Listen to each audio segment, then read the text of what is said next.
Well, hello, everybody, and welcome to another episode of Beyond Possible Club podcast. And today, my guest is Susan Richards. Hello, Susan. Hello, Julia. And we will be talking about money, about the important financial energy that we have in our personal life, but also in our businesses. And today, we're definitely going to touch on a lot of personal things, but the focus will be a lot about the finances in the business for entrepreneurs, for business owners, for anybody who is growing their business, growing somebody else's business. So there will be looking forward, I'm looking forward to learning from Susan. And so I want to start with the bio, just a quick introduction for everybody. So I'm just going to read out the summary, who Susan is. So Susan Richards is an entrepreneurial accountant. We'll circle back to that for sure. And the CEO of a company called Number Crunch, where she empowers startups and scaling technology businesses with outsourced financial operations. With over 25 years of leadership experience in Ottawa technology sector and track record of advising over 50 startups, Susan transforms financial challenges into opportunities for growth. She is a recipient of Order of Ottawa and a fellow of the Chartered Professional Accountants of Canada. Susan is also a passionate advocate for diversity, innovation, and mental health, serving on boards like Institute of Mental Health Research and in initiatives like SheBoot to inspire and support women entrepreneurs. Susan's journey for commitment to pushing the boundaries in work and community, blending financial expertise with vision to make going beyond possible a way of life. Wow. Perfect for the topic of Beyond Possible. So that was a very fine, very impressive bio, and I know it's only part of what you do professionally, but there is, we didn't mention anything personal, and that's what I want to invite you to share with us. Who else is Susan? What makes the whole person behind the Number Crunch and behind all the leadership, community leadership that you bring?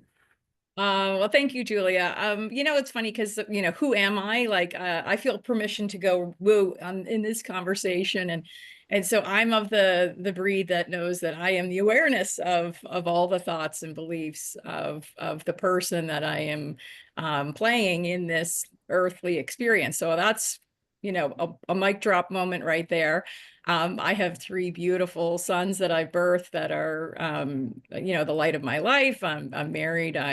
My mom is still alive, and I've got a brother in town. And so all kinds of different roles that I play. And on any given day, there's many different hats. But the bio is really an explanation of the role that I typically put forward depending on the audience. And so it's always interesting in a bio, like what goes into that? What would be relevant?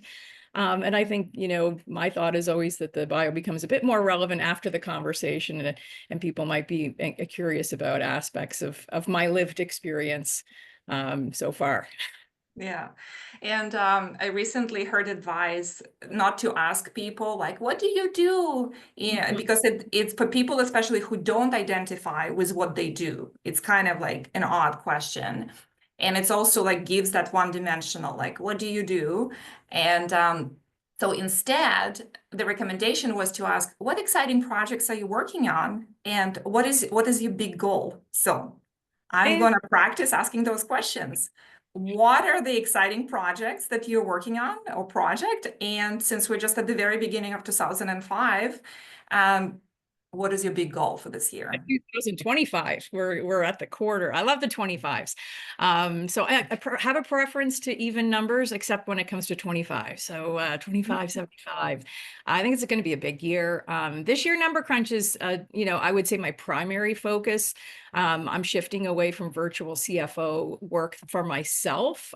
We do have CFOs in the company, and switching more, putting more of my focus on the CEO side of the business. So we've been in business now for 10 years, and now, we've already grown quite a bit, but I have high significant ambitions, and I'm in a race to execute on those goals and ambitions. So that's what's going on primarily, but I'm multifaceted. I always like to have that balance. So I like to do all of the things that I want in a way that I have goals around diversity, I have goals around being an example for other people that maybe don't have people that they can follow. I didn't really follow one person when throughout my career. I take inspiration for every conversation I have. But I think there's an important role to be played in that. So I kind of, have a lot that I put into singular obsessions that I have, if that makes any sense. So sounds like the growth of the business and evolution of your role as well is that's seems like the same answer, big and exciting. Yes, absolutely. And what makes that different than the past is the past. I've been in a service role all of my career, really. Like, I was a full-time employee for a number of years. I've been in business for myself for about 15 years. But that didn't, even with being in business for myself, I was serving clients. I was playing a role for them, and in the capacity of a CFO. When it comes to fundraising and technology in the technology sector, M&A activity happens all the time, and is urgent, and it's around the clock. So I get interrupted. My longer term goals and aspirations are always interrupted as I perform the obligations that I set out to perform, and the commitments that I made. So I'm shifting those commitments now. And that's exciting and a little scary, but mostly exciting. That's amazing. And we actually planned to record a week ago. We had a scheduled time, and I had to reschedule the recording evening before because I had an issue with my furnace, and it wasn't keeping the temperature. And just in case it would be a major repair, and I have no heat, we pushed it to today. And I was freaking out, thinking I'll have to maybe replace the furnace, big expense. They have to take it from the ceiling where it is in my condo. So turns out it was just a dirty flame sensor, which basically detects, if the flame is lit, the gas is coming, if the flame is not lit, flame sensor will shut the gas down for safety. So it's like a safety thing. And I just had to psychoanalyze that in some way, and thinking like, wow, it was such a big deal. I freaked out, what's going to happen. And they didn't even have to replace that flame sensor. They had to just clean it, put it back. Ta-da, the heat is back in our cold Canadian winter in Ottawa.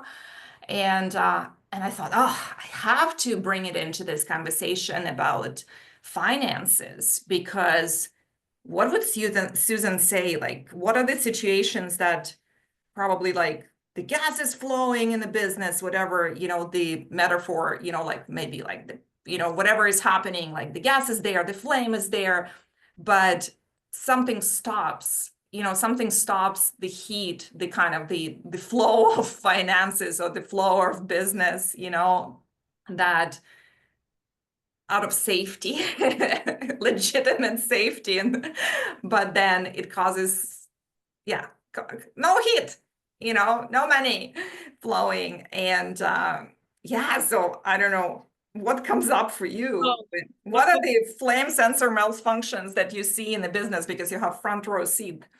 Yeah, a lot of it's humanity. I'll call it humanity, because it's our imagination that's always playing a role. Sometimes it's telling us a beautiful story. It's inspiring us. It's getting our juices flowing because we see our goals. We feel like we're on track with them, and it also shoots up fears all the time. And those fears, in my experience, come from two places. One, history. So what happened to you in the past that would have activated this. It's the same as a phone call coming in and it's your kid in the middle of the day. And it's like the first thought is concussion and you're at the hospital, because that happened before and your body kind of remembers it before anything else. So if you've had a moment of where you've experienced some sort of money trauma, that is likely to pop up. And just like every other kind of negative imagination or emotion that comes from thoughts that we're having, it's helpful to practice to spot them. I, recommend asking, is it true? Like what, like if you can notice in the moment when you were, oh boy, this is going to cost a lot. Is that true? Did you know that it was going to cost a lot? Like you could have caught that in the moment, right? But oh my gosh, we have a million or at least hundreds of things coming at us every day, especially as business owners. So there's a lot of opportunity for these fears to come in, and which is why you want to have good financial hygiene and routines and practices where you're actually looking objectively at something that is telling you if you are, let's talk about money, running out of money, because that's what kills businesses. Money is to business what oxygen is to humans. Generally, humans are not worried about running out of air. We just expect air is. Money, we will suffocate if we treated ourselves to money, to our money fears. We would suffocate the business over and over again because we want to hold on to whatever money we have, but money has to flow in and out and in and out, and that's scary. So I think, it's important for people to recognize their fears. When a business owner's had an experience recently where they're worried about a number of things, might be worried about their kids, their parents, something just happened, they just have broken furnace at home, they will come to that meeting worried about the cash in the business. It transfers. So that's me.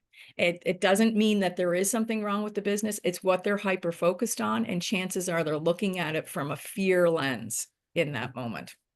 Yeah, it's interesting because you said something profound that obviously what happened to us in the past, our upbringing or previous experience, is affecting the experience of the present. And but then you said, like, even if you have great experience, great beliefs, or great everything about money, but something destabilizes you, in a relationship and with your furnace, that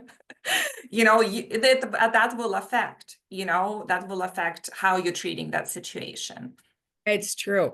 Positivity is contagious. Negativity is contagious. And there's a lot more negativity around us. So you can show up in a great mood if your people at your work are in a chronically negative state. That can rub off on you. And all of a sudden, you're no longer as optimistic about closing that business deal. And you'll notice it because you start to say things like, well, I don't believe it until it's signed. And then, oh, I don't believe it until the money's in the bank. And you just don't allow yourself the permission to enjoy the wins. Oh, we got a verbal agreement. Oh, we've got contract signed. Oh, we've got money coming through, allowing yourself to just feel we're on track. Money is so like, it sounds like you're describing exactly that flame sensor that's like not allowing to things to continue moving and enjoying it and letting it happen. And then if it doesn't happen, deal with it, but it's imagining, no, there is no flame, no. True. And we're in skating season here in Ottawa. The fear of falling on the ice is way worse than falling on the ice. I mean, for the most part, like sometimes it kind of hurts. It's okay though. But that feeling of like almost falling and that is just a feeling people don't like. It's the same with things not happening in business the way that you want. That happens all the time. Things don't always play out like we want. But the fear associated with things not playing out favorably is worse. It's just worse. It's just toxic. It affects success. So so be aware of the flame, be aware of the detector. Is it a faulty detector? If it's giving you a false positive, I just generally say go with it. Like, I don't think there's anything wrong with being too happy, with being too positive. Generally, that lights you up. You end up having more successful conversations. People are attracted to you. That is that's a very good thing in business. So people don't have to worry about being too positive, but be conscious of what that negative, and which is Yeah. typically, it's usually coming from fear. Yeah. Yeah, people like to be obviously like objective and practical and not delusional. But what you're saying basically that being delusional can potentially hurt you less, or maybe not hurt you at all, if but being negative consistently too negative, that's definitely gonna hurt you. Yes. Yeah. Yeah. Yes. You know, you're running, I think you'll know this analogy. When I used to train for half marathons, I was given the tip to tip your head forward and when you're going down the hill and you'll fly down the hill. Okay. At first, I was a little concerned that, well, that's going to be going too fast. I'm going to use too much energy. And, I think I should and you use more energy to keep your pace Mhm. same than just letting it flow. Over time, I realized, no, that actually is like a fast track. Like you get down the hill a lot faster with less energy. You don't have you don't have to pay for it at the end. People are afraid to let themselves feel too good because, oh, the shoe's going to drop or, that'll hurt me later on. It's a lot of times that's not true. That's a false belief. So just shoot down those. Yeah. Yeah, it's interesting because when you run uphill, you also like need to lean forward, kind of. It's almost like you need to get closer to the like gravity, don't fight the gravity. But like it's interesting that we started with quite a bit of conversation about the fear, Yeah. and which is good. Like we got that, like you flagged it as an important thing to be aware and not to let get in the way. So I want to now talk about the love of money. Yeah. And I actually, as I was preparing for this conversation, I remembered from many, many years ago, like I was in the coaching mentorship group with other small business owners, and people were going around sharing what the purpose of their business, like what's the purpose of your business? And they all had like very, I would not say altruistic, but like, service oriented, changing something, serving people, doing this, or self-actualization type of things that, that the number one thing they mentioned about the reason for their business. And then one business owner, when it came to her turn, she said, money. And people like, well, yeah, like what else? And she's like, make money. And it was awkward. It was kind of like, weird, that's all, and it was kind of uncomfortable and it's like as if you need to be needs to be more reason. And then she's like, make money. And you mentioned the money as an oxygen, and I just a couple of weeks ago, I was doing a presentation about like personal development to professional association, but it made sense for me to start with kind of like, look how company operates. So they kind of can transfer that operation of the company to seeing themselves as the company, as a product. And I put like finances, human resources, technology, like 4 different things. And I said, which one is the most important? Yeah. It took some time for people to say money. And I was like, people are important, customers are important, technology is important. And I'm like, yeah, great. And then finally said money. And I said, they're all important. And without money, money is kind of what I was asking here. So Yes. what is that hesitation about admit the purpose of the business to have money? I love money. Money is important. What's going on with that? Yeah, so much, I think, so much. I think, businesses are typically created by individuals and they really become an extension of the values of that individual. So I think there's, that and a lot of people do not feel comfortable having money as a purpose for their life. People seem to almost brag about, well, I'm not in it for the money. I'm not like, they're very comfortable talking about when they're not in something for the money. To say that you are in something for the money, how would that go over at a dinner party? There's something in our society that just like awkward crickets moment. Like I'd be curious, I'd be fascinated by that, but I think there's that. And I think also we take it for granted. So similar to humans, like we don't talk about, well, what do you want in 2025? I didn't set oxygen as my goal. Like I want a lot of good oxygen. And it's not just oxygen, it's quality oxygen. Not all cities have breathable air. Or quality air, but we don't really talk about that. It just is. And I think in the thing in business is money just is. It has to flow. And it has, I think in my experience, the more impact that you want to have in some arena in your business, the easier decision making becomes as well. So I just think there's a lot to be said for having goals that are not quite numerated, like, or not numerated, but not money as a primary. There's lots of reasons for that. But it's a lot also comes from the place that people are just not necessarily comfortable admitting, and admit Mm. themselves, because they wouldn't admit it elsewhere. They really don't sit in there like, what are my money goals? How much money do I want to have? When do I want to have it? Do I need a pile of money? What would I even do with that? Like there's a whole area people are not sitting in to explore. Mm. That's why. Does that help answer that question, do you think? Do you? Yeah, yeah. No, I think that I like how you said it's both some sort of stigma, even like about wanting Yeah. money, and it maybe not, and it is also we take it for granted, Yeah. and it's like, yeah, of course we need money, and so and yeah, so I think that it just shows it's on one hand, it's kind of easy because it's numbers related, like it's kind of straightforward data. It's kind of, you think about money, you think about that kind of data, but at the same time, it's so emotionally loaded that reminds me of the opening of the book Psychology of Money. I don't remember the author right now, but it's like, it really starts with the greatest show on earth. That's the introduction. It's like what people do with their money is Yeah. the greatest show on earth. Like if you just like, and I Right.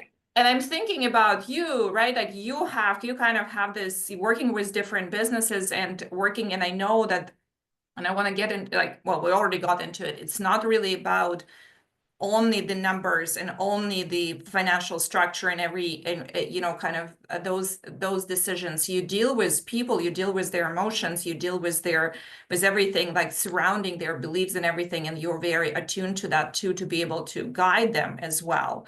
So, and I thought, oh, Susan's job is like, she is watching the greatest show. It's fascinating. It's so fascinating. And I had a bit of a moment a few years ago when I realized that decisions are not made from logic. So I'm in the business of logic. Management accounting is projecting based on data. You use historical data, you use assumptions around the future, and you run the analysis. It's all numerated. It's super fun for me and really gives probabilities around outcomes.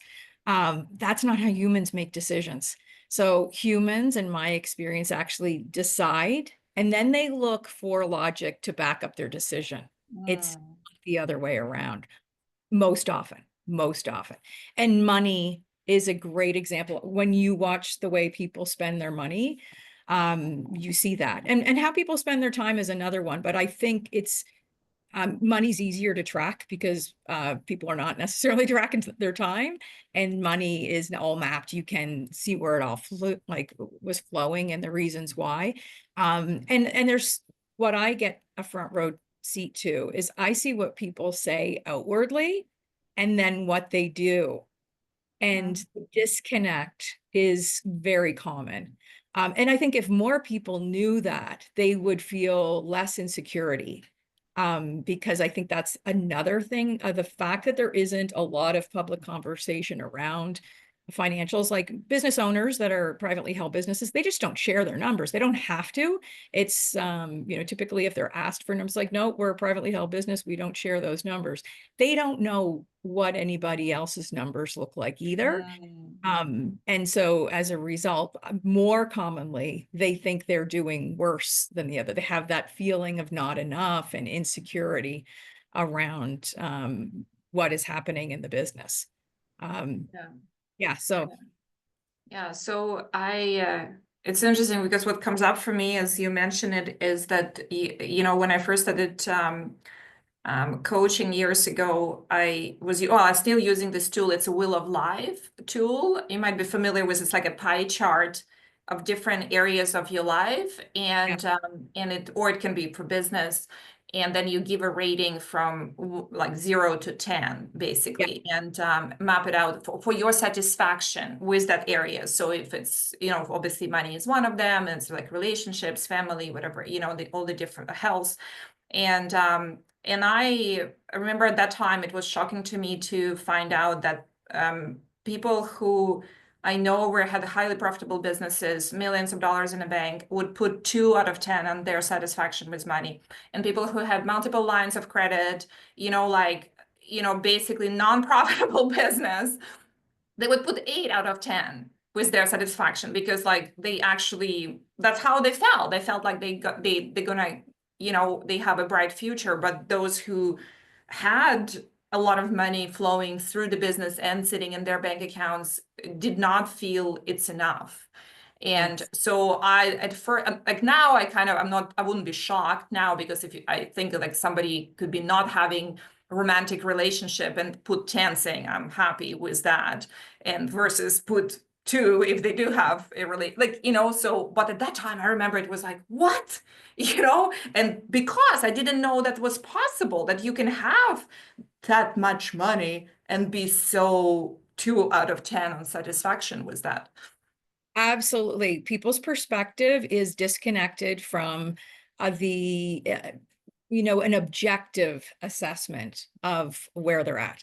And I see that all the time too. So I'll be in a board meeting supporting a business owner and hear them talk about their business, different aspects of it, and I will have a completely different perspective than they have. And I'm coming at it from a place of understanding their benchmark, where their metrics are at, from where they're at, from their business compared to others in the industry, compared to what their objectives were, and whether Mhm. all of that. And but that's not what they're seeing. They, it's, yeah, it's the self-assessment is often very different than the impartial assessment. And so then like, I think with that information, people like take the time to ask yourself what it is you want. Do you want to feel good about where you are at with money, and what does that look like for you? Because if a person only will be happy if they have $10 million sitting in a bank account, they could go this whole lifetime, never have that, never be happy, always be chasing and working against themselves in many ways. If a person realizes that they hope to have $10 million and they're going to get there over time through certain increments, and they're incrementally on track. Like if we decided that we are going to go to San Diego, well, I'm not going to be upset 3 hours from now that I'm not in San Diego. I'm on the way. Am I on track to get towards my goals? That's a more meaningful way to assess, where you're at with money, with revenue in your business, with profit in your business, with cash in your business. It's always flowing. You don't want to suffocate money in your business, or in your personal life. I know families that they don't do any vacation. No, we can't take a vacation this year. No, I can't retire. My kid needs braces. And they're delaying retirement for 3 years because their kid's going to need braces. Like, what are you measuring for? What are you making your decisions? How are you factoring your perspective of money into the life that you are ideally designing, whether it's your life, whether it's your business, the interrelation between the two. There's a lot there. We could talk for days on. Yeah. Yeah, yeah. So but what I'm taking out from the recent thing that you shared is important not to do it in a vacuum with yourself. Yes. Get different perspectives, to talk to people, to be more open, to know what's happening in other people's businesses, or to talk to professionals like yourself, to kind of like you don't have to take somebody else's perspective, or necessarily even follow the advice, but at least you have an opportunity to see it differently. and you're not as stuck like this is like that, because you might be wrong, but you might be right, but you might be wrong, obviously. It's true. Like, as business owners do a lot of napkin math. And the question is like, what's going on to that napkin when you're doing that? Does that even make sense? So having a conversation, like I lots of conversations I have with a business owner, even if they're not a client and I'm just having one big conversation about their business, I'm often helping them see something differently than they did before, and realizing that they were producing their own stress over the narrow way that they were looking at a particular situation. And if they just shifted the way they looked at it, they would see it differently. They would, that would unclog their, because a lot of this is what clogs us.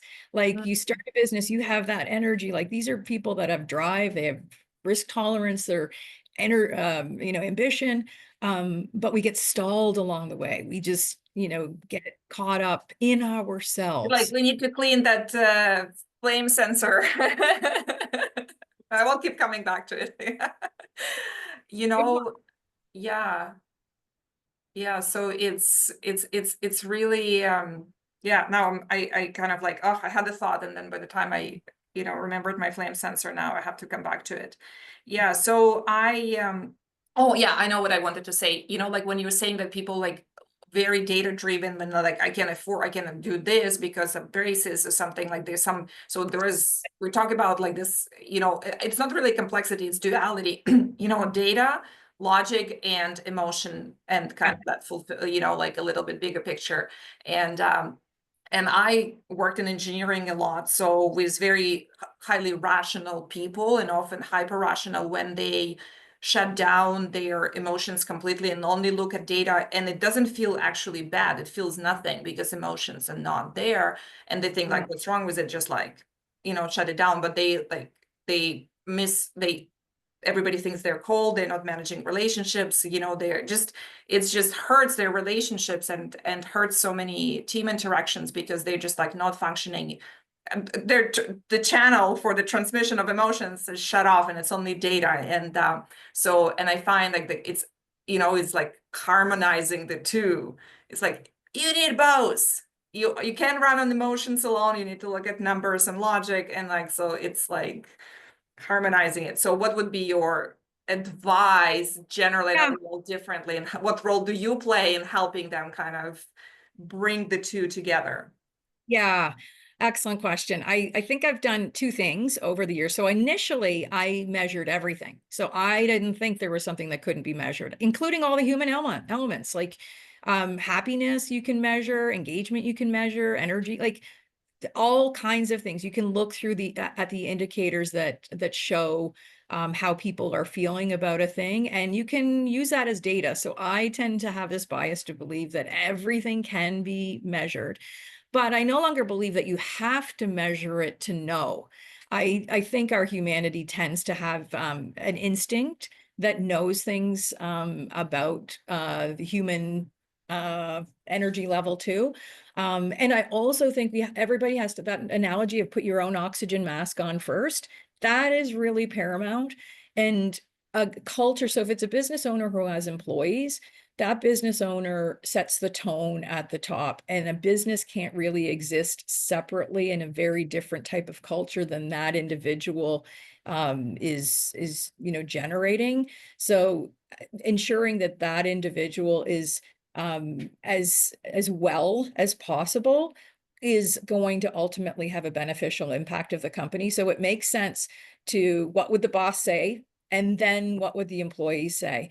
And, there's tons out there that say you have to value your employees first. You have to, is it the employees? Is it the clients? Well, you don't have clients if you don't have employees. Yeah. And puts business owners last. They are in the cone of silence. They're the one that worries about payroll. Ultimately, I am an advocate for making sure the business owner is well and whole and is feeling fulfilled, and that will benefit the employees, and that will benefit the clients, and that will benefit in the way they design the products and create the features. It's when we're depleted that we don't make good sound decisions, and we create products with features that because we're in love with the feature set, not because it's meaningful to the client base. And as an example. So yeah, Yeah. that Yeah. Yeah. It's funny. You mentioned that you have bias towards data, and I want to give, and it will transition us to the next question. Want to give an example that, so you mentioned I'm a runner, as you already mentioned, and I'm a triathlete, and I'm training for my next triathlon race, working with the coach. And triathlon for me is that there is purpose and meaning and self-expression and self-mastery. It's not a profession, right? It's that, like all-consuming expensive hobby. And I asked my coach recently for something issue I'm having with my cycling training. And the way I explained it, the way like I talked about it, he said, Julia, you're looking at it as an existential problem. You should take a more utilitarian approach to it. I was like, what? What?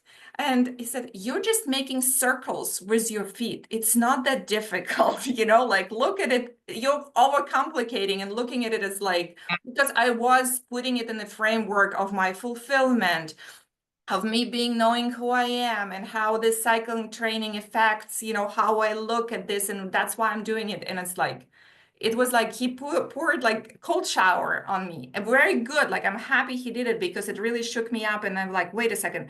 Well, triathlon is an existential thing for me. How I train for the biking is I can look at it in a utilitarian way, I'm making circles with my feet, and I'm looking at the power, and this is what needs to be done. It's not that complicated. So, and then I later realized, like, of course I was doing it because I lean towards I have existential bias. I look at things typically from existential perspective of meaning and purpose, like in self-actualization and self-fulfillment. So I kind of like have to bring myself down sometimes, not even down, it's not right, but like that's my balance. That's my like kind of war sometimes within. It was like, okay, let's look at the utilitarian approach to things because, there are cases I don't need to bring existential perspective to things. It's true. It's also like solving problems. People solve problems when they're in a state that's not conducive to solving problems. And often if you just pull back, and I think in that situation, it is good to pull back and have the big purpose. Sometimes it's so big and it's so energizing to us, we can't actually articulate it in words. We just know that we are called to do something that is bigger. And that's great. We get tripped up when we try to take that and apply it to the tactical activities. And an example, so a lot of business owners shy away from strategic planning. They just do. They don't necessarily value the task. Trying to establish an annual budget, which kind of can come out of that process, is a struggle for them because they get caught in that big picture stuff. And I can recall a client who we were going through the process, and we were getting nowhere because we just kept going broader and broader and bigger and more meaningful. And so I brought it back to how many clients they needed to secure that year. And tried to, harness that. And the conclusion was 20 customers only, 20. Mm-hmm. Buddy, one human can close 20 customers. Like this is not, we overdo in many cases, we overdo. We don't have to. It's simpler than that. It doesn't mean that you don't enjoy the big and understand, but that's just going to happen to you. That happens to you. I think that shoots, really out of, I'll call it the inner being, and you wake up in the morning and you have clarity of where you're going. It hits you in the shower. Just trust that all those thoughts are keeping you on track, and circle your wheels. Circle your feet, Make circles with your feet, it's like, no, this is not. Oh my gosh. Make the phone calls, sign contracts. You're just making circles with your feet, it's. Make the call, send the email, send the follow-up. Just get it done. Oh my goodness. And yeah, and the business does have this, you have to make this utilitarian decision, like maybe like let people go, like because of the cost or like some difficult, decisions.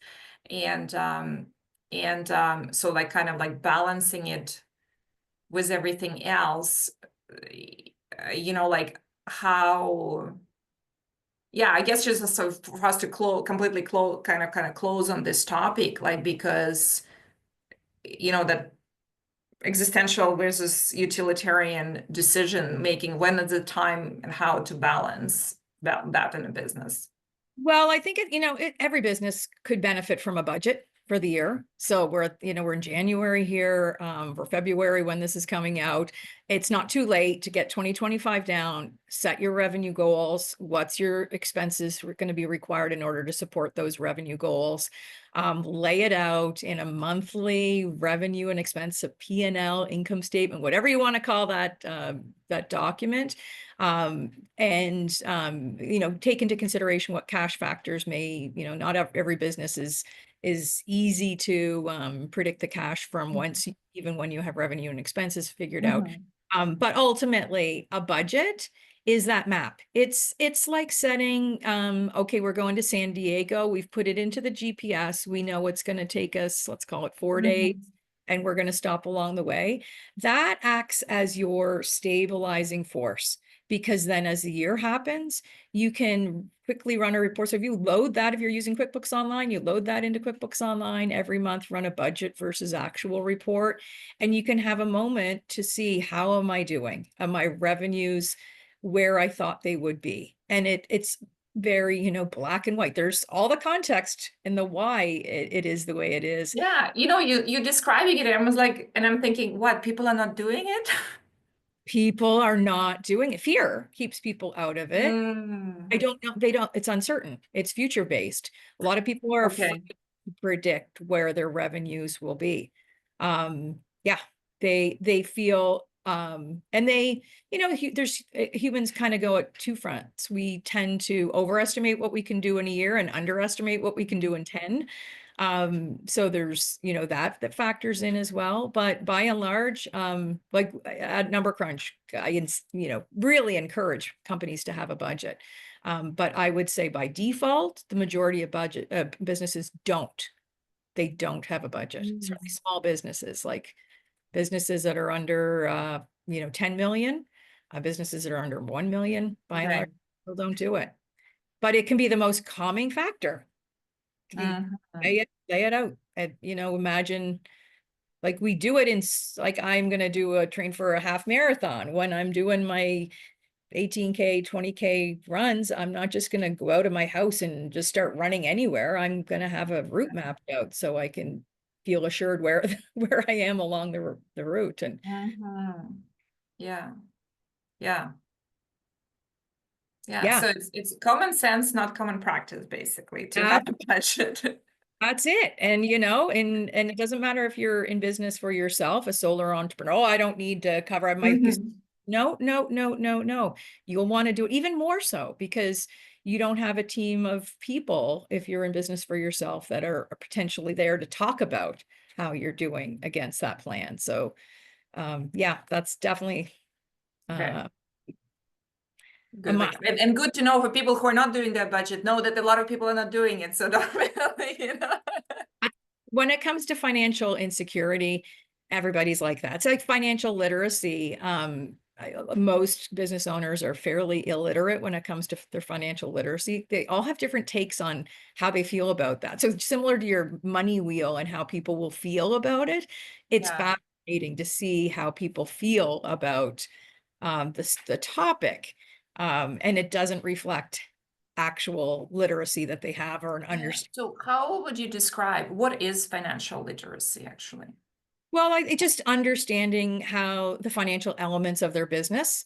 And so if you're starting, like I see this a lot in the tech sector, because there are terminologies, there's a whole language, net dollar retention, churn, rule of 40, all these different terms, and people don't know what they mean. And they'll read something they think they know, but then they realize in the moment when they're asked about their numbers that they don't have confidence that they know the number. They don't know what it means. They don't know what they should have. So it's that kind of thing, understanding like what, like what's important for business owners is to understand their revenue generating model, like their business model, whether it's recurring revenue, recurring service revenue, recurring product revenue, whether it's retail product with merchandising costs, like all of those elements really matter in informing what is important from a financial standpoint. And business owners, by and large, don't know that. I don't even know what level of training there is in university or college around it, but certainly they would have forgotten by the time they got in business. And nobody, like, it's very rare for someone to start a business based on a business model. So they just end up in a model. Yeah, so I guess it's because there is a maybe predisposition, a bias for have that entrepreneurial spirit. Yeah. That's, like kind of, as I said, creativity, ideas, like, high risk taking. So, and what you're describing on the numbers, that's why, like, it's seems like opposite of that in many cases. And that's why I think of you as a unicorn. And I now see you even have something on your background, on your wall that says unicorn, be unicorn. Maybe for those who are listening, you can just maybe read it out. It says, always be yourself unless you can be a unicorn, and then always be a unicorn. That's funny because it's perfect because I think that you're a unicorn because you have that entrepreneurial spirit and that, the need to create but at the same time, you are accountant by profession. So you kind of like balance those two so nicely, like you have that integrated. That's why, like, I was like, okay, she's a unicorn, It became a secret sauce. So I spent most of my career trying to figure out who I was, what I was. Like, I was both of those things. I was the kid who had the businesses when I was young. And then I was the person who ended up falling in love with accounting, and both existed. And I wore separate hats for each of them and was like two different people until it all came together. And I realized, oh, they actually coexist. That is the fusion. I think I had seen a speaker who spoke about people's unique characteristics and how if you have two or three, you bring those together, and that creates that unique magic that you contribute to the world. And from that moment on, I embraced it, and it fuels me like no business. But they both do coexist. So it was a reason why I didn't, I was an employee for 20 years. I was still entrepreneurial, but I never came up with a business during that whole time that satisfied my standard of what I wanted in a business model. So I had, wake up with idea, the entrepreneurial side, and you see, you said nobody thinks about the business from the business model except for Susan, I rarely meet a person who, and I love it. And so if any of your audience is into business models, I'd love to talk about it because it's my obsession. And I'm so lucky in the business that I'm in that we do serve all industries. So, we were launched with the tech sector in mind, but we have professional services, we have trades and HVAC companies, real estate, and nonprofits. So I get to juice out on all the business models. Which is just, it's probably, next to numbers and making an impact. It's my passion, obsession. Yeah. Yeah. That's funny. Yeah. For most people, it will be like kind of, not, I don't know for most, but there is like a big chunk of people that it's like, just that's least exciting. That will be energy draining. It would be. I get it. And it isn't for me. And, that's like when people launch a business in this day and age, I love that we have these innovative businesses that are also impact oriented.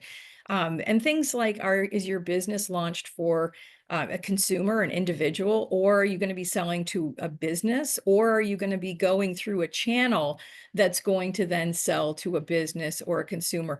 Those are three separate models, like revenue. Each one of those requires capital and time, so they need resources in order to drive them. And often a startup can't afford to do all three at once. And so that's where I spend a lot of time with early stage founders trying to help them understand you're going to have to stage this out. You can't go at all of them at the same time and not run out of cash. That's the thing. Like for business, how many oxygen tanks do you have? When are you getting your next fuel up? That's you have to be mindful of Yeah. the oxygen. Yeah, yeah. I had examples. Like I talked to people who were going startups, going after enterprise market because it's always, believed to be a cash cow in many cases. And but it was like too long sales cycle, too much, you have to prove so much about your data security and so on, whatever else compliance, Yes. that it was like killing their business. So they had to pull back to generate cash in mid-market, small business mid-market, and then go under enterprise. And then when I heard one story, it was like the business that I was with at that time. Actually, I realized, oh my God, this is what we're doing. And I was in an enterprise go-to-market role, and I was like, I think we're just not gonna, this is not gonna happen. And it's not my fault, it's not me. This just Yes. happens, this is just very long sales cycle, and we just don't have, like we don't have enough runway to keep going at it. And so yeah, so that's definitely, but like right now, I just re-entered my own business just several months ago. So I exactly where you describe, I'm here and I want to do over there, and I have this and this, and I was like, and listening to you right now, and I just like all of them are great, and I want to play in this market and that market, and I do whatever, and so exciting. And I was like, I don't have, even if I have more funding, I don't have enough time.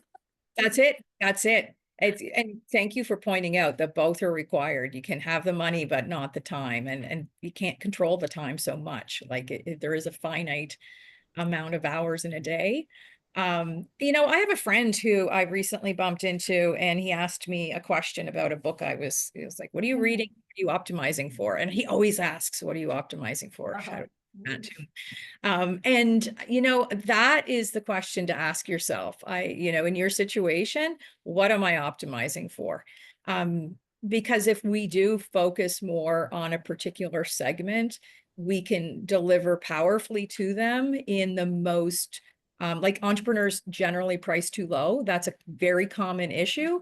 And so you want to be able to generate the most, money from your customer base, and you need to be able to not raise your voice at the end of when you say your price. So you need to have confidence that you're creating the value.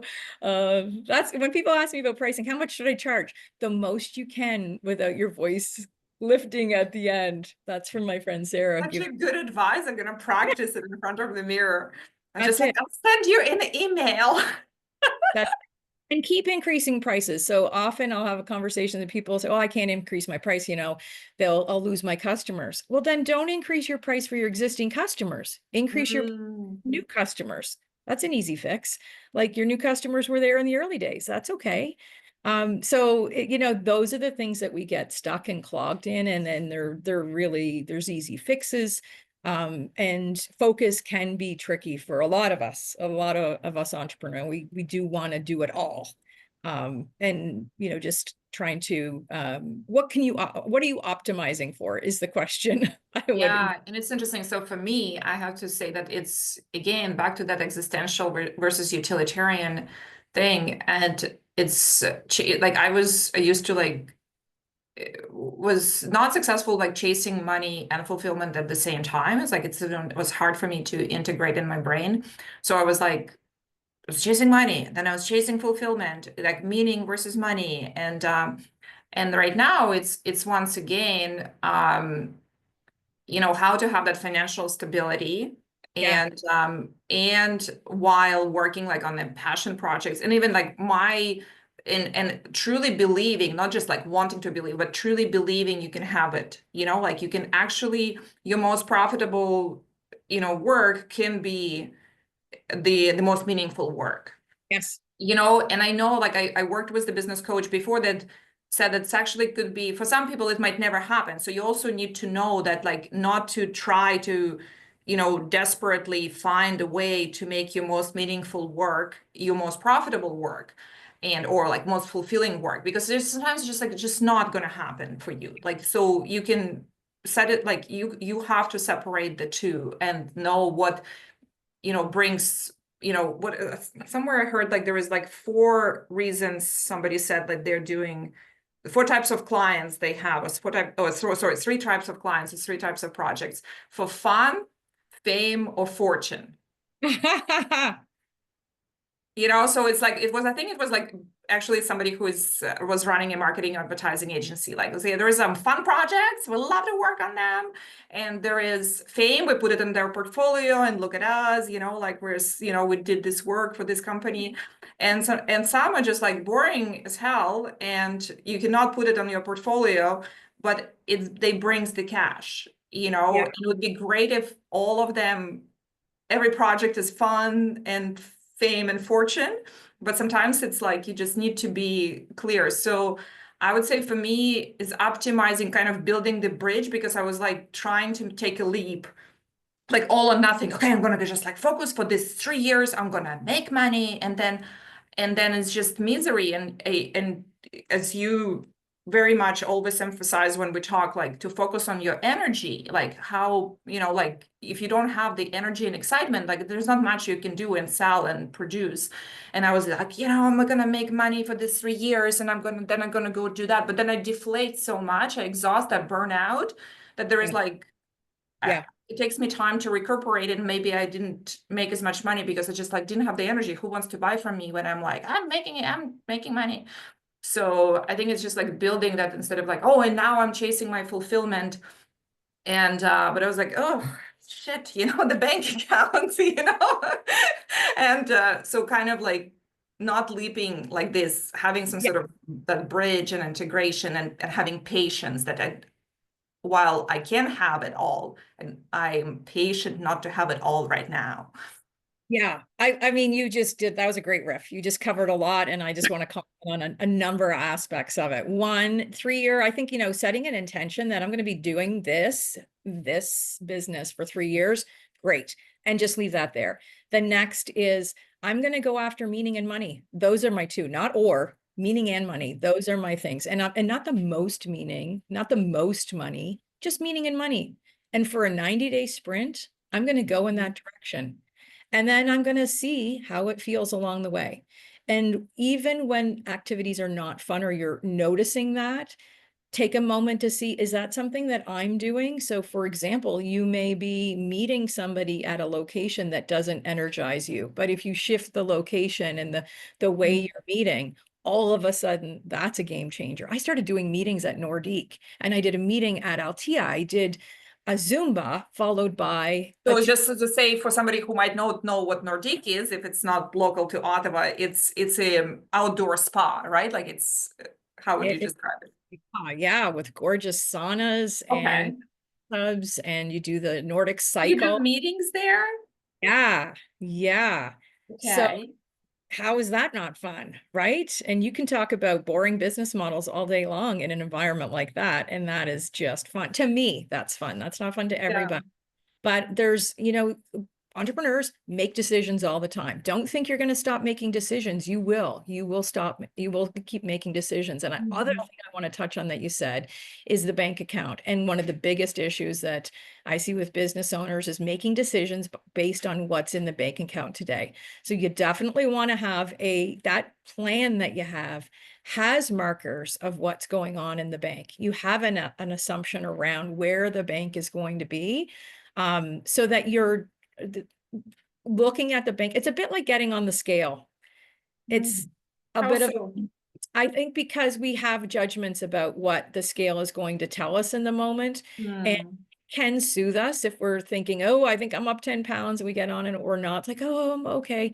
But what often that we're like, what are we looking for when we're looking at that? Are we in an inflamed state? Often when I get on the scale, I'm already in a mood that should not be looking at the scale. Like, it's looking at your bank account. What's going on that you're looking at your bank account? You're in a state, and that often is just a bank account is like a snapshot, like doing napkin math in this vertical way. And you want to keep in mind that your business horizontally flows. It's always in and out and in. And today is the bank account today. Money's coming in tomorrow. So you don't want to be making too many critical decisions today based on what's in your bank account today. knowing Yeah, got it. Yeah.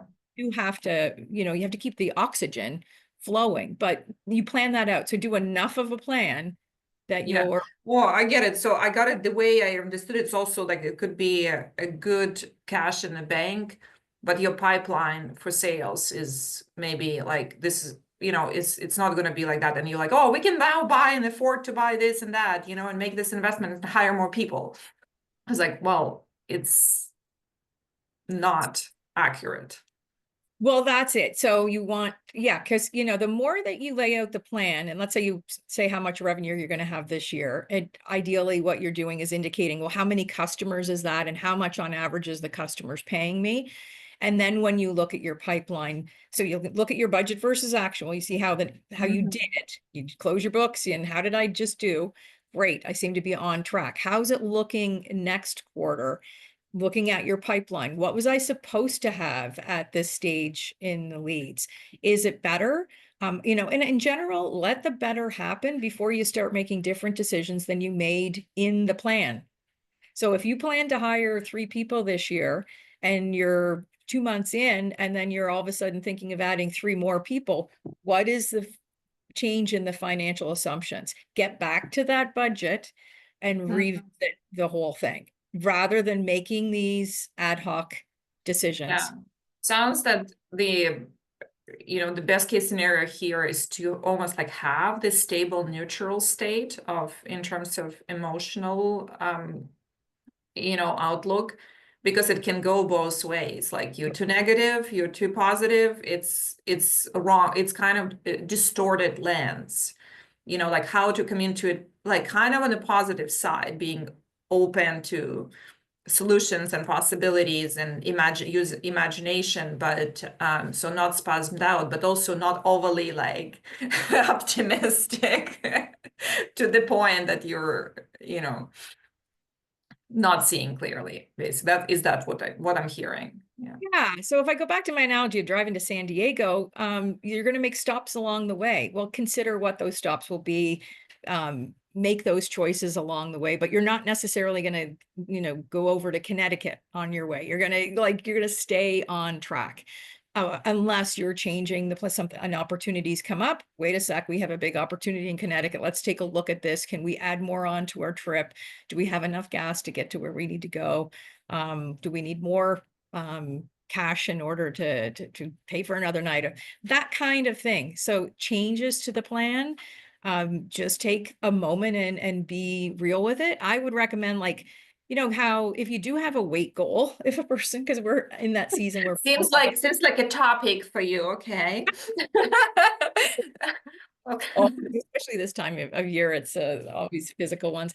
But it would be advisable to measure against those goals on a periodic basis. So if it's a once a month kind of check in, and ideally, if you're people that are in business, if they do have somebody who's doing the financial activity for them, then meeting with them on a monthly basis to have that objective conversation that happens every month. It can bring anxiety to have it, like, oh, I don't know how, I don't want to look at these numbers. Chances are you're going to feel better after it. It's going to soothe you, calm you, and center you, and remind you on where your plan is, and where you already made these decisions. So setting it out so that you make the decisions first around those key things, and then helping you stay on track so that you Yeah. don't go questioning your circling feet all the time. You just let the feet circle, going back to your bicycle Oh, analogy. yeah, thank you for making it into my language. But and I will be thinking about the San Diego trip, which I love San Diego, really want to go there anyway. So I'll be thinking like, is it my of course somewhere in Florida now, or is it the plan? So I think it's very tangible, and I feel like I'm very visual person. Like I Yeah. ended up I need, because money becomes so invisible right now, like because they're somewhere in cyberspace, we don't touch them. So I need to, like, I have a printout, financial printout of where I am, like literally I need to look at it, because if it's somewhere in the computer, even like Yeah. I don't know it exists, I have no sense. but like I need to look at it, like I have to, have a pie chart of, spending, like in the visual way, then it's real. And it's Yes. in my physical space. Otherwise, if it's somewhere there, like, I don't know, it feels like it doesn't exist. And when it's like, that's, unknown. Yeah, like so that's where key performance indicators, KPIs, can come into consideration. Like I'm thinking of some business owners who have like commented that, oh my gosh, we're down to like these are ones that raised millions of dollars, and they have 200,000 in the bank now. Like, oh my gosh, we only have 200,000, and we look at, okay, what did the plan have? Actually, the plan had you down to 50,000 because this is landing and this is landing. But they're having this whole moment over like the world's crashing in on them. And we already knew that things were going to get light at a time. So what did you expect to have happen, and how are you doing against that expectation? Yeah, sounds like, Susan, you're like a prefrontal cortex, like part of the brain comes in. Their part of the brain is that can see that is off. They're all in the amygdala and fear response, and you're like, okay, let me bring my brain here so I can show you what's happening. Well, and that's the fun part of what I like, one of the fun parts of what I do, because it soothes people. I bring good feelings Mm. to them and help them feel better. On the flip side, if they're completely not paying attention, and I can see they're going off course, off course, off course, then I have to bring that voice of You're a reason. Like, bad cop, yeah, that's less fun for me, but Yeah. Yeah. equally important, or arguably more important. Yeah. Yeah. So what are the biggest financial mistakes that people make? Like, what if you were to name, like, what are the top that people have to watch out for?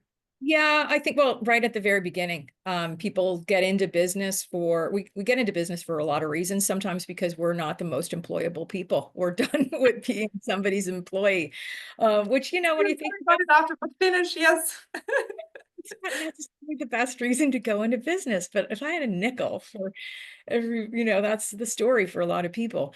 And the not consideration for the business model. So that situation, like you articulate it well when you talked about the enterprise. Enterprise can take 3 years to close deals. They do have additional compliance requirements, often language and currency, a bunch of features that would need to be included. Whereas that business could have launched with something that's available for the mid-market or the small business market. Mid-market's great because it has money, but you have to build something intentional. Then you can build lesser versions or do lesser features to grow the smaller market.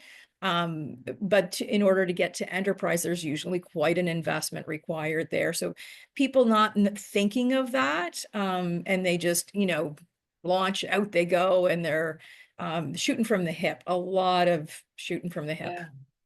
Yeah, yeah. So I have to tell the story about being unemployable because as I was making transition from my last like full-time employment, I it wasn't clear to me. I don't what type of my own business I'm transitioning to. It was like everything was open, and I was talking to one person who is a very trusted advisor to me, and I said, "Do you think I should just maybe for now get another job?"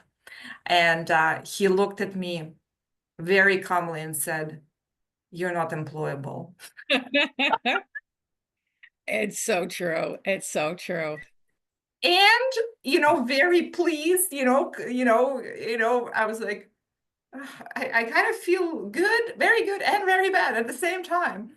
And then literally within the same week, I was talking to somebody else and I asked her, I said, "What do you think would happen if I just get another job?" Yeah. Scary. And she said, "I think it's gonna kill you." I'm like, I think I got the message. If two people that know me and I deeply trust them say, "I'm not employable," it will kill me if I get another job. I think it's time. Universe is like, finally, come on, Julia, just do it. That's it. And some people are kind of born that way, and other people kind of evolve into that. And there are exceptions. There are sometimes some extraordinary roles that pop up in larger organizations that are entrepreneurial, that are creating something new. But they're certainly not frequent, and it's not Yeah. common. So So basically, I hope that if one day I'm interviewing for a position somewhere, they will never see this recording. Unless they're hiring somebody who is unemployed, who kind of like so wild and creative and innovative that they would need to be part of the role.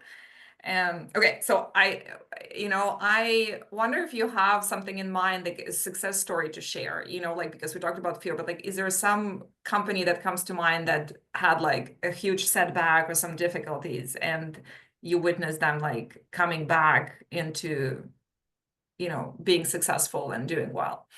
Yeah, always ones pop to mind, and I work in a cone of silence. So this is one of the things about my job, which is not very good for podcasting, because I can't company name drop. That would not be. Yeah.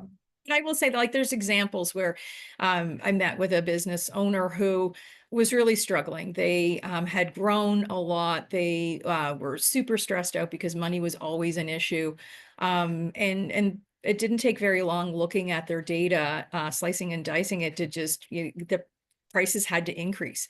Mm. Simply put, they had costs had grown and the revenues had not kept up. And so you just had to put all the data out, demonstrate how it would help, convince the business owner that this was the best step forward. Mm. Immediately, prices changed. They made change, and that doesn't happen often. Business owners will argue for a while on why they can't make that. There's tends to be a defensiveness around why things are the way they are, and so that it takes a while before change will happen.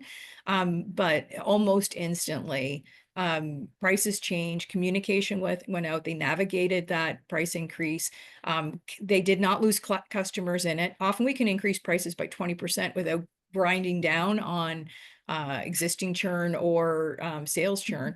And that was like just, a big shift in their ability to generate profit. And then that also allowed the stress to go away so that they could see that there's a capacity issue and there was a management layer that needed to be added to the organization in order to scale into the next level. And so things like that unlock, like, we get rid of our stressor, our first layer of stressor, then it unlocks the potential for us to see everything else and make the next change and make the next change. It's Yes. beautiful. Yeah, Yeah, beautiful, because what I like it, because sometimes when we talked about, going beyond possible and doing the impossible, it seems like big, as if like you have to like do some giant leap and jump up from the airplane without parachute and hope you're not gonna die. Like that's how it feels to people. While as you describe, it's sometimes like just very simple things that they were just not visible because they were not having that perspective or that ability to see them. Yeah. absolutely. Another one similar to that is in sectoring or segmenting the client base so that Mm. if by looking at the data by sector or by type of client or type of service or product provided and seeing what the numbers show. And I have one comes to mind that they were putting all the effort into the hardest segment. And it was like a challenge thing. It was like, oh, I'm going to crack this code. But all these other ones just seemed to the business attracted this different client base. They were very easy to solve. Their revenue from them was a little bit lower, but there was so much less human time and energy required to onboard them and keep them. And so just that, spotlight on the data and showing like it could be easier than you think. Take your focus away from there and let the customers flow in from over here. Game changer. Sometimes we just, we get used to the struggle and we're working hard to make something work and let it go what is already working. Like once you have data. So I think, a couple of things business owners want to think through who they're targeting, be specific, understand you don't want to have different models going at the same time when you're first starting, unless you're very well funded. And then as you get the data, look to the data to help show you the path of least resistance to growing profitably. And you brought up the third area that I like to talk about. So there's cash money, resources that you have to spend, there's time, and there's energy. Let's Mhm. not lose sight of the energy, because that impacts your time. If you can spend 8 hours in a neutral energy place, Mm. versus sometimes it's 1 hour you can only put into something before you find you've got a migraine. Like, check your health. Business owners Yeah. check their health symptoms. They are a lagging indicator for sure. Pneumonia can indicate years of stress that you're taking on, but often physical ailments, be it sore backs, necks, flus, that sort of thing, is an indicator that the energy is not being optimized. From my, you know, accountant entrepreneurial Yeah. day, that Wow. just experience. Yeah. So yeah, money time. Yeah, energy definitely hugely overlooked. Hmm. And I what pops in mind, I don't know where I learned this phrase, but it says find your rhythm and stay with it. Manage your energy, not your time. And like so Yes, managing, like making sure, because everybody talks about, managing time, and they have time, they don't have time. Obviously, like we're talking about managing money, but you bring it up, like, don't forget to manage your energy. 100%. And like I do a lot of things. I do spend time in ways that people see me spending time. So people seem to think I have endless energy. I don't have endless energy, but I've become like this snob about how I use my energy. And I think a lot of people, especially business owners, they have a propensity. Maybe they work better at night. Maybe they work better first thing in the morning. Maybe they are sharper in the middle of the day. There are times when you are on, there are times where you can't really access parts of your memory. The more that you're aware of that, the more you can block Mm.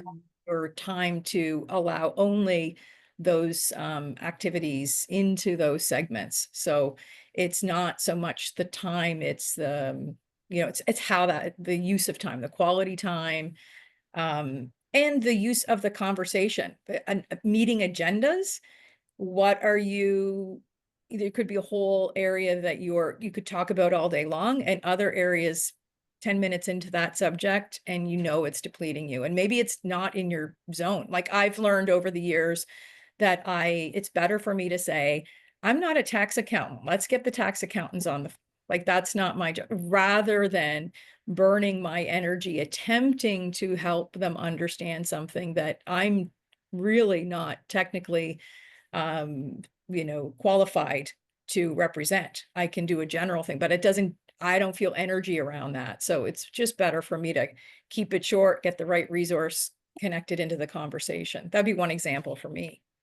I love it. It also confirms that to be people who are perceived to have high energy or endless energy, they don't just have it necessarily by default. They protect it or they nurture it, because most of my life, I mean, I had down times when I was not super energetic, but most of the time, people typically think like I'm an energizer bunny and Tigger, like how you're just a person that has a lot of energy, and we're just tired even listening to everything you do. We're already exhausted, and but I had a serious, like, well, maybe not that serious, but like I had health situation early in life that affected my energy. And like that's rang the bell for me. I was like, I can't do anything. If I Yes, am not, I wasn't even that sick, but my energy was really affected. I was like dragging myself, feeling tired, in mid-morning. And it was, blood sugar and, blood pressure, like not that complicated, but it was, it took yes, time to figure out. And then protect it and know what works for me to keep my energy up. And then it's on the physical side, but it's like fulfillment too, right? Like doing what you love, gives a lot of energy. yes. And but it's kind of like it doesn't just automatically sometimes happen, it's you have to know that it's important, and you need to like work around it and protect it. So like appreciated you kind of reinforced it too. Yes. So maybe add energy to your meaning, money, and energy. That would indicate. I mean, I don't want to speak for you. It has to resonate with you, but Yeah. Yeah.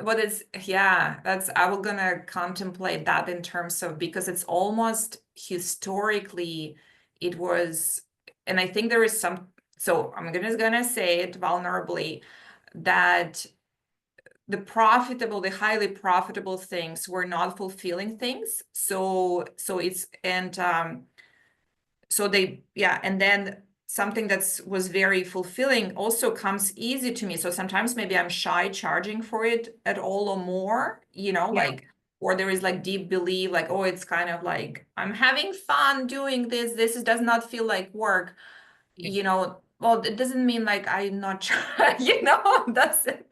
I think there is some, I mean, as a mindset coach, I will need to mind my own mindset and get the third party, maybe like financial money mindset, to look at that, It's because I think a time. that's, Sorry to cut you off there. yeah.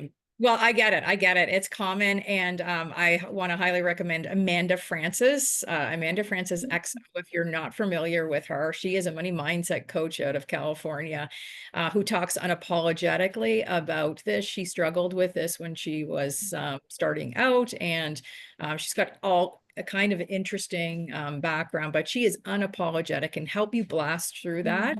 And you're worthy of being rich. You're worthy of riches. You're worthy of charging more and more and more. You are enough already.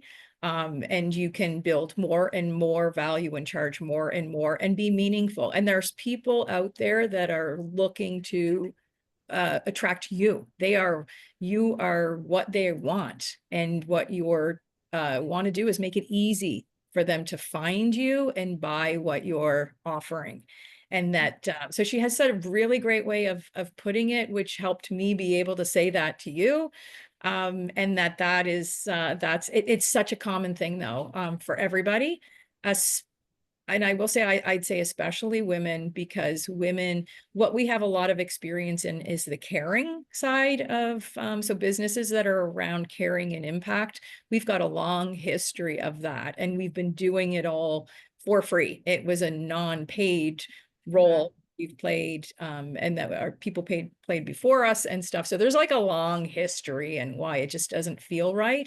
But that's a temporary feeling. It's whatever those thoughts are, the false thoughts that we tell ourselves that we can work through. And we practice. Well, I don't know. In my case, I don't know if it's a women thing or not. I typically blame my Soviet upbringing on things like that. Like growing up in communist country when making money was, For sure. not a good thing. But since you mentioned the difference for women, I want to ask you a question. Like, what else do you see? What's the difference? The different patterns that male versus female entrepreneurs or founders have in terms of their approach to making financial decisions? Yeah, I think, well, thank you for asking that. And you're right. I definitely want to agree that your upbringing would have had a major impact in that. And maybe the audience, if that's not their background, gender may play a factor. They may notice that. And so I would say a couple of things. So right from starting a business, the types of businesses in general, and this is super general, and I really don't like being this general, but the businesses that men start versus the businesses that women start are different. And so what goes into them and what the ideas behind them, the impact that they're going to have is just very different. And it creates a different story. It creates different decision making that already just sets them apart. And then there's financial insecurity is something that's been broadly talked about as being, a bigger problem for women. And what I have been saying for at least a decade to anybody who would listen, the illiteracy of financial illiteracy is equal among men and women. I do not see a difference in literacy. And what I do see, however, is that women have increased insecurity on areas that they are have, they need to have more knowledge to feel more secure, to have confidence, which is why women often work harder, and because they need to, they're overcoming things in order to acquire their own level of confidence.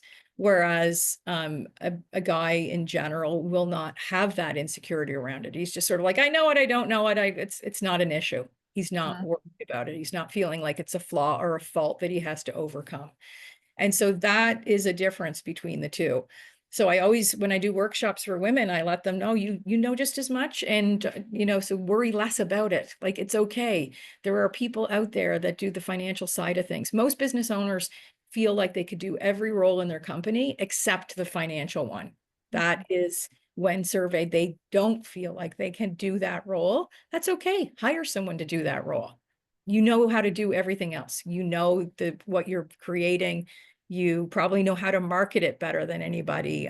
No offense to the marketing professionals that obviously would be able to bring a level of professionalism, but as far as the storytelling and influence, nobody knows it like the founder does. Men and women at the same from the same venue there. So I think that is one of the key things. There is a thing around the financials. Women just worry about it more. As a result, though, they do often invest more to understand elements of it. And, there's data out there to show the performance of women-led businesses. There's more analysis that goes into many business decisions. They're more calculated. And so when we go back to that logic and impulse, the women will take longer to take the moment to look at the data more likely than their Yeah. So it sounds like maybe maybe I'm oversimplifying, maybe less risk taking and more conscientious in a way that could be both good and bad, obviously. that about there's I don't see it from a risk standpoint. Like, that's a common one too, and I don't see it. I think they're just different risks. Like a risk of starting a business when you've got 3 kids playing hockey and it's just a different type of risk that women, it's perceived differently. So I think that's one of those things that's talked about broadly as being more risk averse, and I just don't see it in the decision making. Yeah. Okay. Since many times you mentioned about the stigma, not stigma, sorry, not the stigma as much, but like the secrecy or some sort of even shame and secrecy about talking about the money. Do you think there is some things like just the business ecosystem can have in place that almost I'm getting inspired by locally we have dare to be vulnerable events Yeah. when people now come in, talk about their mental health, talk about like the emotional side of their professional life, but now it's almost like we need to like dare to be vulnerable about money. Yeah, it's interesting because it's tough on business owners. They are trying to sell to people and they want to earn their trust, and people don't want to buy from someone who's broken. So there is a performance that needs to be had. You do need to portray that you're solid and secure, and that you can fulfill your obligations, and that you're doing well. That's what success looks like. But it's messy. It's, in the kitchen, like the food may hit the table looking beautiful.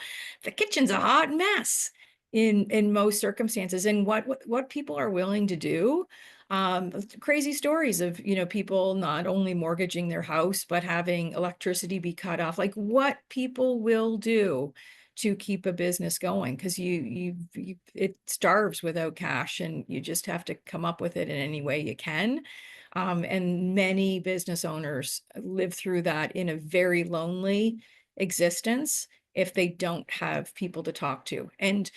And when I say people to talk to, so even if the founder has an executive suite, there is a significant level of information at times that nobody else on that executive team has, because the business owner needs their confidence in order to continue to lead. So they don't want to burden them.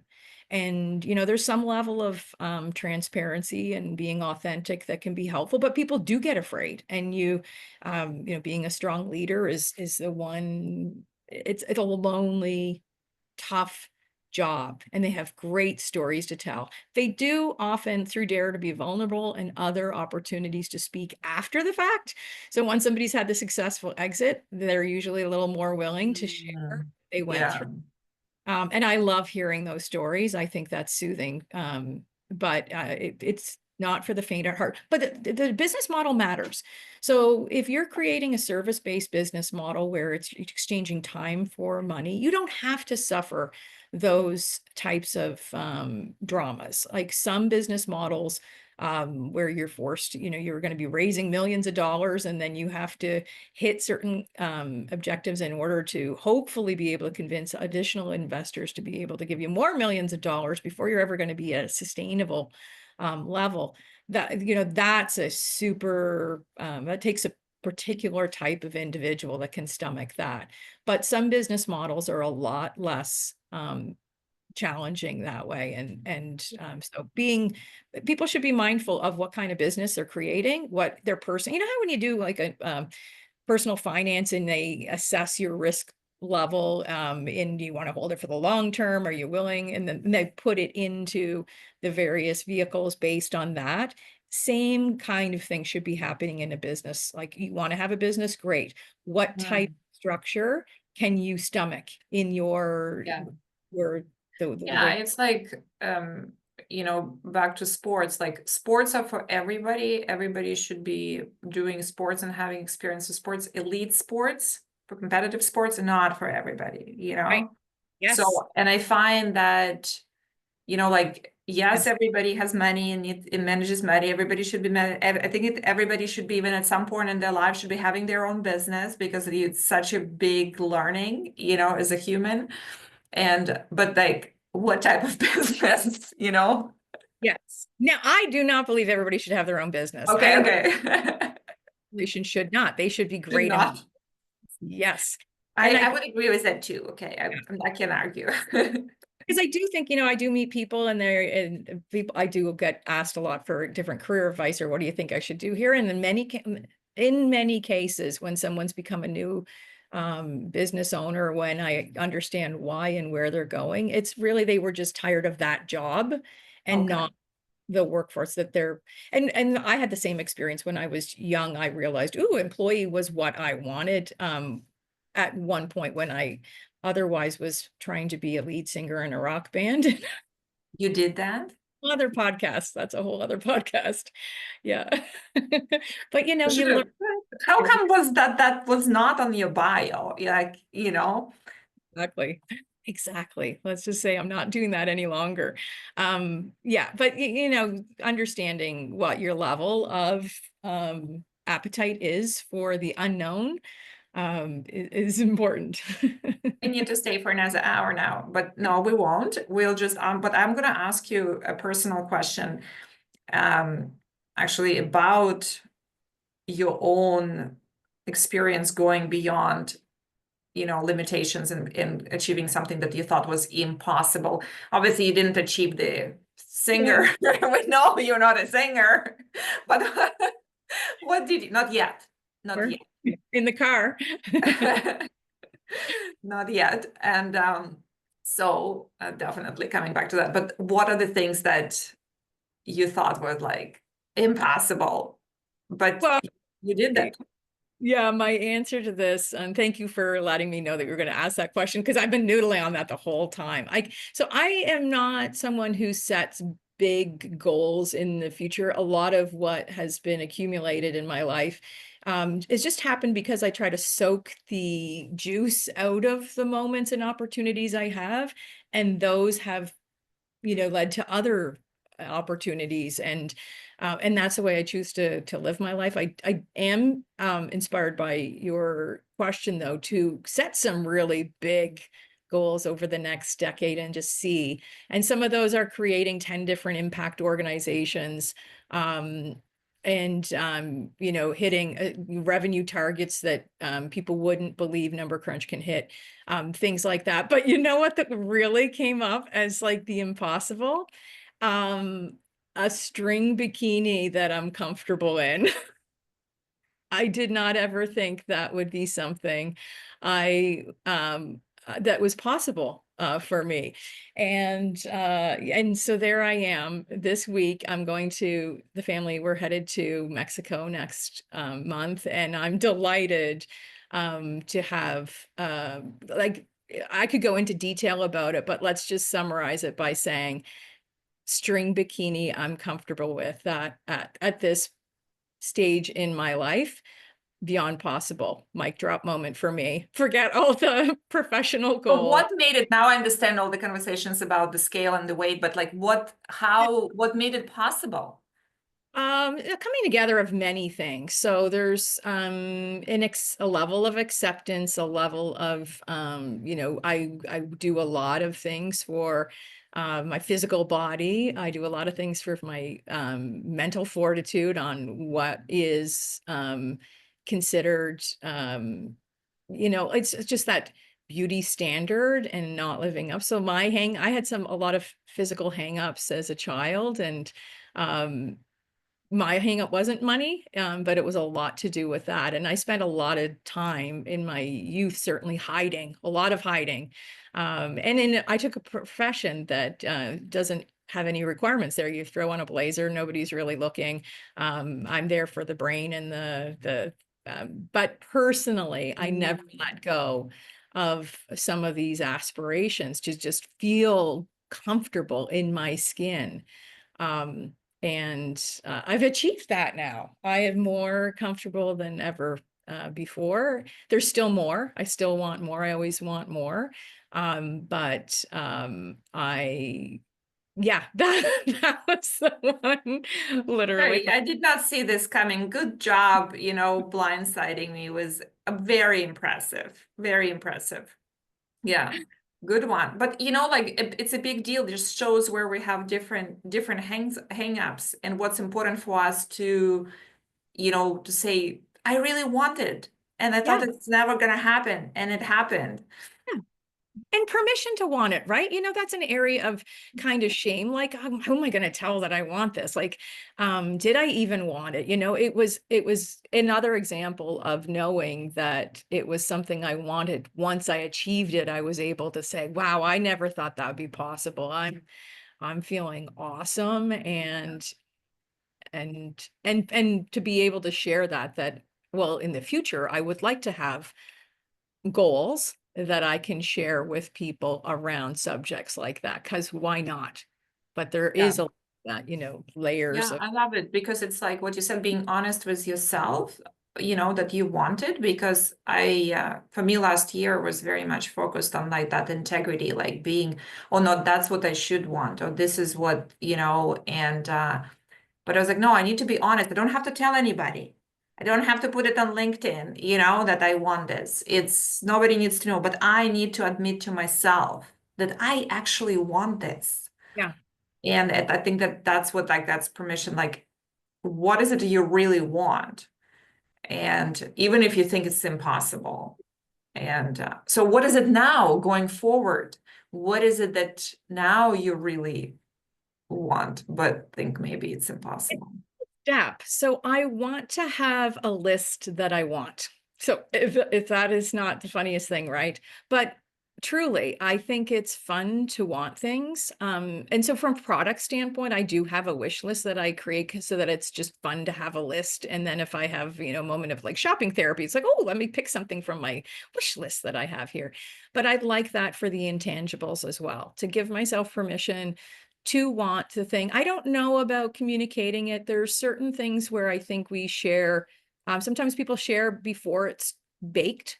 And, if I was to say, hey, I want to feel good in a string bikini, that would probably foster people saying, oh, you look great. Oh, you're great. Like, I'm not looking for that. This is a me and me thing. This is something between me and myself. I don't need other people's validation for it. But I would like to meet my own expectations for it. So it's probably not something I would have thrown out, but now it seems fun to me to throw things out. I think maybe that could be valuable if I shared, depending on what step one is actually coming up with the big dreams want list. And we did goals at, I'm a part of the executive committee peer group, and we just set out goals for the year. And in my stress category, as an antidote to certain stresses that experience from time to time, I want to have this big dreams list. So I have a goal to set that. So I have to come back on the podcast. Wow. Yeah, because I love, yeah, because that's, and I even put it like as of last week, I put it on this podcast website, Beyond you know, write a list of what you really want and Yeah. things is impossible, as you know, because people sometimes don't allow themselves to want it, and including me, because I think it's not possible. But like, why don't you just like admit that you want it? It doesn't have to be possible, and just write that list and look at it, because it will be telling all of a sudden what things you really want, and things, and yeah, oh, so much there. Like, it's so, well, I'll wait. We will part two, you know, you know, after the list reveal or something, you know. Yes, wonderful. Yeah, love it. So um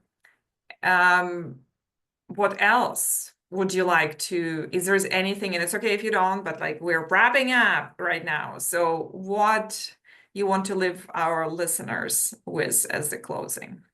Well, I mean, I love business, so thank you for letting me come on and talk money, talk business, be able to be as woo as I wanted to be. That's a whole area I would never have come forward with. And bikini, and mention string bikini. I will be laughing at myself for a while that I said that. Yep. So I think, well, I think the bikini just, you know, mic drop moment at that. Like, who knew? Who knew that's what we were going to say? But we're humans. Let your humanity come forward. Be the most authentic you can. Line up your energy. Spend it well. Energy, time, and money. You can't run out of any of them. Watch your health along the way. Basic principles. Basic principles. Yeah. And Thank thank you. you. Oh, we're thanking each other at the same time. Yes, thank you, thank you. It went by so fast. And we had a lot, we recorded for a lot longer, and we're not editing it. So people can enjoy the full thing unedited. And I look forward to continue our friendship and talking again publicly once, you know, once you have more updates and more, you know, achieved more impossible things to share with us. Thank you so much. This was super, super fun. I knew it would be, but it even exceeded that. So thank you so much. Have a fabulous weekend. Thank you. Bye.